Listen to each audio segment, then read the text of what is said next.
subscribe and press bell icon and never miss a new update. Hello everyone and welcome to Major Kalshi Classes. आज हमारे साथ हैं भानु प्रताप सिंह। भानु रोहतास बिहार से हैं।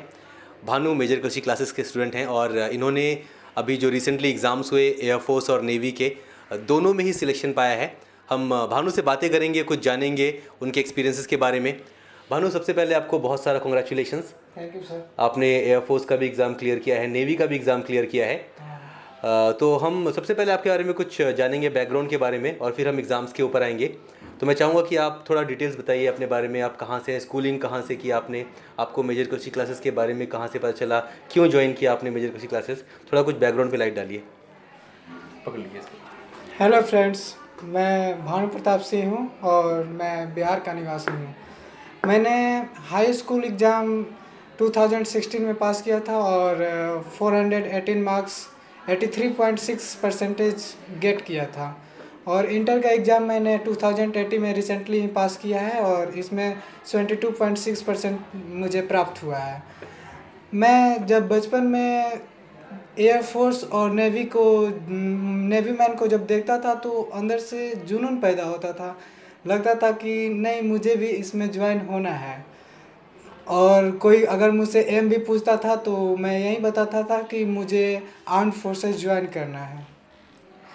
जहाँ तक मेजर कलशी क्लासेस की बात है, मैंने जब इंटर पास किया तो वेबसाइट और इंटरनेट के माध्यम से इलाहाबाद में आने के लिए, जब एयरफोर्स और नेवी की तैयारी करने के लिए जब आने को सोचा तो इंटरनेट पर सर्च किया तो मेजर कलशी क्लासेस देखा और यहाँ की जो फैसिलिटीज़ है वो इंटरनेट पर भी कुछ उपलब्ध है, जिसके मुझे कुछ अच्छा लगा और यहाँ पर इंक्वायरी करने के लिए आ गया। मैं आया था मैं यहाँ पे इंक्वायरी करने के लिए, और इंक्वायरी करने के बाद मुझे मेजर कलशी क्लासेस काफ़ी अच्छा लगा। यहाँ के मतलब जो टीचर हैं उनसे भी भेंट किए थे हम, और उसमें मतलब मुझे काफ़ी अच्छा लगा यहाँ पे। I see. तो मैंने जून में ज्वाइन कर लिया। I see. तो 6 मंथ का मैंने ज्वाइन किया था। एयरफोर्स और नेवी दोनों का कंबाइंड कोर्स ज्वाइन किया था। और एयरफोर्स नेवी 6 मंथ्स कोर्स। या तो मैंने पहले उस समय एयरफोर्स का एग्ज़ाम हुआ था पिछली बार, राइट।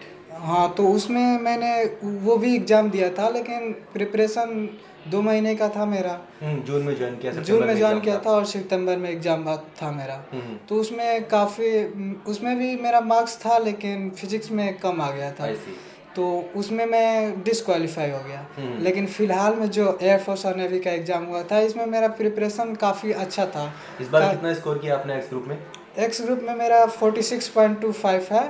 46.25 कट ऑफ से काफ़ी ऊपर, कट ऑफ से ऊपर है, हाँ। राइट। और नेवी और AA का भी एग्ज़ाम दिया था मैंने, और उसमें 54 मार्क्स हैं। 54 मार्क्स आउट ऑफ 100 नेवी ए और SSR में। और बिहार का जो गया है कट ऑफ 41.25 गया है। राइट। और AA का 47 गया है, जो दोनों कट ऑफ से लगभग पार है मेरा। और मैं आशा करता हूँ कि मेजर कलशी क्लासेस की गाइडेंस में मैं काफ़ी अच्छा बेहतर प्रदर्शन कर पाऊँगा। Thank you. बहुत बढ़िया। तो आपका बचपन से ही सपना था कि आप फ़ौज ज्वाइन करें, फ़ौजी बने। और इसीलिए आपने 12th ख़त्म होती ही आप यहाँ वहाँ नहीं भटके, आप IIT की तैयारी या इंजीनियरिंग या और कोई कोर्स आपने नहीं ट्राई किया, डायरेक्टली आपने डिफेंस कोचिंग के बारे में सोचा, इंक्वायरी की, इंटरनेट पे सर्च किया, और आप को हम दिखे, मेजर कलशी क्लासेस दिखा, और आप यहाँ आ गए और आप इम्प्रेस हुए यहाँ की फैसिलिटीज़ से और आपने ज्वाइन किया। और 6 महीने का कोर्स ज्वाइन किया आपने, और रिजल्ट आपके सामने है। आपने 6 महीने बाद ही एयरफोर्स और नेवी दोनों ही एग्ज़ाम क्लियर कर लिए हैं। राइट। आपका नेवी का फिजिकल भी हो गया, राइट? फिजिकल हो गया है, और उसमें री मेडिकल के लिए भेजा है, जो ओवरवेट के लिए है। मुझे नहीं लगता कि ये ओवरवेट काफ़ी ज़्यादा है। बहुत ही सिली पॉइंट के लिए री मेडिकल मिला है भानु को। अभी आपका 9 अप्रैल को हुआ था फिजिकल, राइट? हम बात करते हैं फिजिकल के बारे में थोड़ा डिटेल में। तो आपकी रिपोर्टिंग 9 अप्रैल को मॉर्निंग में थी लखनऊ में, राइट?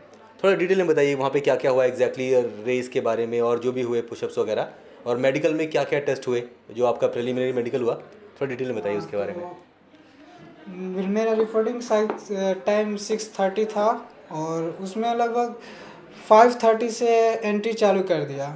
6:30 जो था वो लास्ट एंट्री टाइम था, और उसके बाद लेट रिपोर्टर्स को मतलब एंट्री नहीं दे रहे थे लोग।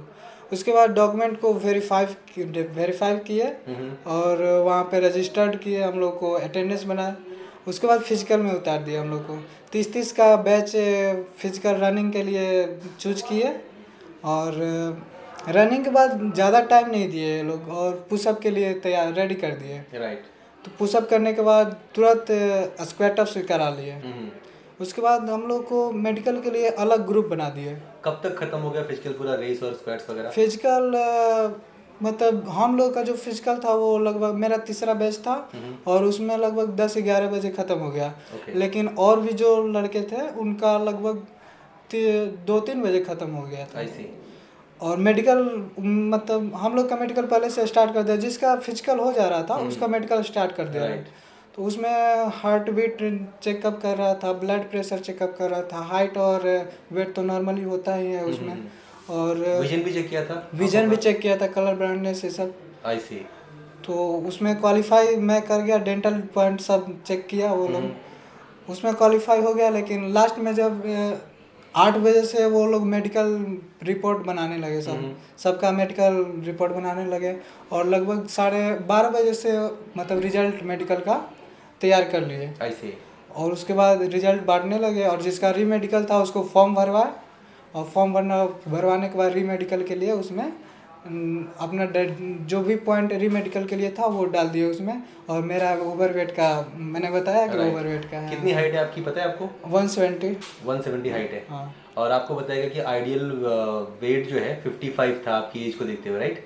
हाँ, एज और हाइट दोनों को प्रोपोर्शनल लेते हुए 55 के। और आपका वेट है 66। और जैसा कि आपने बताया कुछ बच्चे थे जो आपकी हाइट वाले थे, आपकी एज ग्रुप वाले, उनको 62 भी वेट था, फिर भी वो 60 kg क्वालिफाई हो गए। तो जैसे कि हम जानते हैं कि एक 5 से 8 किलो तक का लीवे रहता है। अगर कम ज़्यादा वेट है, वेट को लेके बहुत स्ट्रिक्ट नहीं रहते हैं। 5 से 8 किलो का अगर डिफरेंस है वेट में तो लीवे मिलता है, थोड़ी लीनियंसी दिखाते हैं वो लोग। लेकिन आपका 11 किलो ज़्यादा था, इसीलिए आपको रीमेडिकल दिया है। और आपके पास टाइम है, आई एम वेरी श्योर आप 4-5 किलो आराम से कम कर सकते हैं और रीमेडिकल क्लियर करेंगे। यस। और वैसे भी आपने जैसा कि बताया मुझे, you prefer air force over navy, और एयरफोर्स में भी आपके 46.25 मार्क्स है, राइट? राइट। तो आप अगर आपको दोनों में सिलेक्शन मिलता है, नेवी और एयरफोर्स, आप एयरफोर्स चूज करेंगे, राइट? चलिए, बहुत अच्छी बात है। आप GD SRT और PFT की तैयारी करते रहिए। आपका एयरफोर्स का जो फिजिकल है, क्या डेट है आपकी एयरफोर्स की फेज़ 2 की? फेज़ 2 की मेरा 11 मई को है और पटना सेंटर में, पटना में 11 मई को आपका फेज़ 2 है। तो all the very best to you for air force phase 2। हम नेवी के एग्ज़ाम की बात करते हैं। अच्छा, अभी कल ही मेरी बात हुई है प्रवीण से, नेवी के, वो भी नेवी का फिजिकल मेडिकल दे के आए थे। उन्होंने मुझे बताया कि उनको मेडिकल के लिए अलग से डेट मिली है, फिजिकल अलग हुआ, मेडिकल अलग हुआ। लेकिन मुझे लगता है वो थोड़ा कंफ्यूज हो गए हैं उनका, क्योंकि उन्होंने कहा उनका हाइट वेट सब नापा गया, तो बेसिकली उनका प्री मेडिकल हो गया, प्रिलिमिनरी मेडिकल हो चुका है, उनको शायद री मेडिकल की डेट दी गई होगी। वो कंफ्यूज हो गए कि उनका सिर्फ PFT हुआ है, मेडिकल की डेट मिली है। तो प्रोसेस में चेंज नहीं है। जो नेवी का जो फिजिकल होता है साथ में ही प्रिलिमिनरी मेडिकल होता है, वो प्रोसेस सेम है। एयरफोर्स जैसा नहीं है कि पहले फिजिकल होगा, फेज़ 2 होगा, फिर फेज़ 3 में मेडिकल होगा, वैसा नहीं है। नेवी का फिजिकल और प्रिलिमिनरी मेडिकल साथ में ही हो रहा है। तो हम बात करते हैं नेवी के एग्ज़ाम की। आपने 54 मार्क्स स्कोर किया, राइट? आउट ऑफ 100 नेवी में।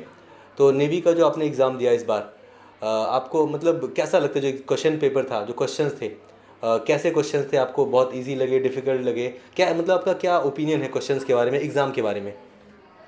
जो नेवी का एग्ज़ाम दिया था मैंने, उसमें क्वेश्चन लेवल जो था वो मीडियम था। मतलब अगर कोई कॉमन साधारण जैसे हम लोग की बात करें तो देखने में क्वेश्चन डिफ़िकल्ट टाइप का लगता था, जैसे लैंग्वेज में उलझा रखा था। लेकिन अगर कंसेप्ट को कोई पकड़ ले उसमें तो कंसेप्ट क्लियर था उसका। उसमें कंसेप्ट वाइज क्वेश्चन था ज़्यादातर, और कंसेप्ट अगर क्लियर हो जाता था उसमें तो आप सही मार्क्स कर पाते। कितने क्वेश्चन रहेंगे न्यूमेरिकल बेस्ड लगभग? न्यूमेरिकल था सर, उसमें लगभग 8-10 क्वेश्चन न्यूमेरिकल के ही थे और बाकी सब कॉन्सेप्ट बेस्ड थे। कुछ क्वेश्चन केमिस्ट्री और बायोलॉजी के भी थे? केमिस्ट्री और बायोलॉजी, केमिस्ट्री के साथ 1 या 2 ऐसे ही क्वेश्चन होगा, नहीं तो बायोलॉजी से नहीं था उसमें। बायो से नहीं था। कुछ क्वेश्चन एक्चुअली केमिस्ट्री और फिजिक्स के कॉमन होते हैं, वही कॉमन वाला था। केमिस्ट्री में भी रख सकते हैं, फिजिक्स में भी रख सकते हैं। कॉमन क्वेश्चन ही फिजिक्स का ही पोर्शन ज़्यादा है, फिजिक्स का ही एग्जाम है। तो साइंस बेशक कहते हैं उसको, जनरल साइंस। मैथमेटिक्स का कैसा था एग्ज़ाम? मैथमेटिक्स का भी एग्ज़ाम काफ़ी अच्छा था। उसमें मुझे ज़्यादातर दिक्कत नहीं हुई क्योंकि मेरा कॉन्सेप्ट क्लियर था यहाँ से। तो कॉन्सेप्ट बेस्ड क्वेश्चंस थे मोस्टली? कॉन्सेप्ट बेस्ड थे। थियरी क्लियर हो, कॉन्सेप्ट क्लियर हो। इंग्लिश और जीके की बात करें तो? इंग्लिश में ग्रामर पोर्शन तो ज़्यादा आता ही है, उसमें तो कोई कन्फ्यूजन नहीं है। और कुछ क्वेश्चन याद है आपको इंग्लिश के या जीके के? इंग्लिश का question anyways it's okay, I can understand. Exam देके टाइम भी हो गया, फरवरी में एग्जाम हुआ था। और अभी एयरफोर्स का एग्जाम दिया तो एयरफोर्स का क्वेश्चन हमको थोड़ा बहुत याद है। क्वेश्चन एयरफोर्स के याद है आपको? हाँ, राइट। चलिए एयरफोर्स की बात करते हैं। आपने एक्स और वाई दोनों अटेम्प्ट किया, सिर्फ एक्स अटेम्प्ट किया था? एक्स और वाई दोनों अटेम्प्ट किया था, लेकिन वाई के लिए मैं ज़्यादा फोकस नहीं किया था और उसमें कम मार्क्स आए। उसमें 33 मार्क्स आया है मेरा वाई में। अच्छा, मतलब रागा का पोर्शन आपने मतलब बहुत ज़्यादा फोकस नहीं किया। राइट, और सही भी है, अटेम्प्ट सब करो भाई, एक्स और वाई दोनों के एग्जाम दो। फोकस आपका मैथ्स, फिजिक्स और इंग्लिश था, राइट? क्योंकि मैं पीसीएम ग्रुप से हूँ और ज़्यादातर 12th भी पीसीएम से किया आपने। Very good. चलिए भानु, आपको एक बार और बहुत सारा कॉन्ग्रेचुलेशंस। आपने नेवी और एयरफोर्स दोनों ही एग्जाम क्लियर किए हैं। हम वेरी श्योर अगर आप थोड़ा सा फोकस्ड रहे, डाइट को लेके, वेट कम करें, एक्सरसाइज करें, आप 5-6 किलो आराम से कम कर लेंगे और नेवी में भी क्वालिफाई करेंगे, एयरफोर्स में भी क्वालिफाई करेंगे आप। तो all the best to you. आपका सपना जो बचपन का है फौज ज्वाइन करने का, जल्दी पूरा होगा। Thank you sir. Congratulations. Thank you.